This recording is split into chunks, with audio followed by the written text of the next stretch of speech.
Greetings to you this day. This is Michelle Strickland, and I'm coming to you today with my daily theology lesson. That's my daily meditation that I do for myself. I record it and I release it because maybe somebody else out there can get something out of it.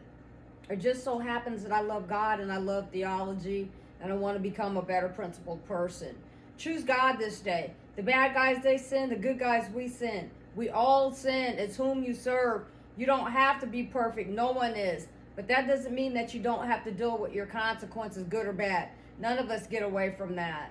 You don't have to be perfect. No one is, And love yourself, because if you love yourself, if no one else loves you, if you love yourself, you'll be okay. And never give up on yourself, never. If you lost everything you have, if you have yourself, you have everything, you can always rebuild. For those of you just tuning in, I focus out of 3 major religious texts: the Bible, the Quran, and I'm in an introductory Buddhist text called The Shape of Suffering. And it deals with dependent co-arising. Without no this, there's no that. And everything we say and do has an effect on our senses. I try to rotate the text at least twice a week. Sometimes more, sometimes less, depending on how I'm depending on how I'm led to meditate each day. We're back in the rotation for The Shape of Suffering, and we just began chapter 2, so we're moving along. Even though I'm just doing it slow. These are, like I said, these are lessons and meditations that I do for myself, and I record them. Okay, so I'm gonna pick it back up. It's kind of confusing, so it's if you haven't been following along, it's kind of goes without no this, there's no that. So it goes, one thing builds off the other thing, and it builds, and it can be negative or positive. That's just a summation. Okay.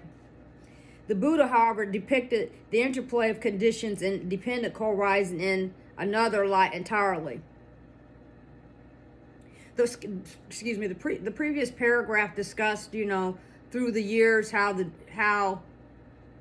kind of the explanations and the translations have changed. Okay. When introducing the topic of causality to young novices, he illustrated it with the act of eating, a process that is inherently stressful, not only for those fed upon, but also for those who, through the disease of hunger, keep needing to feed. What is one? All beings subsist on nutriment. In making this statement, the Buddha was drawing on long tradition of speculation on the topic of food that dated back to the Vedic times in India and continued to excite new theories in the, let me look at this word, Upanishads, that were composed around his own time. This speculation was promoted by the fact that the Vedic ritual in which animals were slaughtered and offered into the fire was meant as an offering of food to the gods and to one's dead ancestors, as well as stockpiling of food for one's own future use in the life after death. As the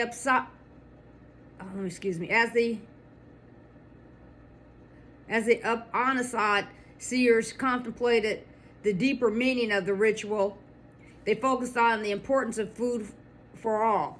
This became the underlying image for all their thinking. In this, they differed radically from the modern Western philosophy, whose underlying image is the act of seeing an object of the physical senses. The visual sense requires the most active participation of the brain to interpret its sensory data. The eye simply provides patches of color, while the brain has to point it in different directions, focus it at different depths, and then interpret the color patches together with the movements of the eye muscles to perceive objects in 3-dimensional space. Thus, the primary questions that arise in this context are, how much can we trust our interpretations of reality out there? And I understand. I can get that.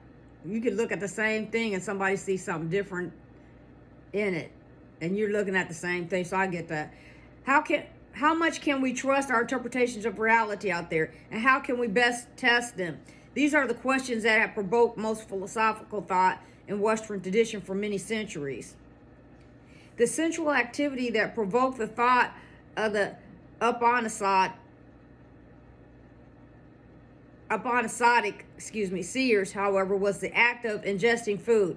The essential question in this context are, given that we know we have to eat in order to survive, how do we distinguish what is good to eat from what is bad to eat? And how do we ensure a continuing source of food? This line of thinking provides the paradigm for a more general contemplation of how to find a basis for true happiness and how that basis for happiness can be maintained.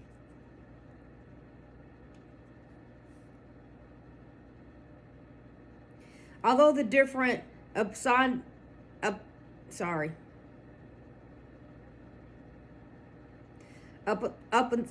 can't, sorry, I'm masquerading.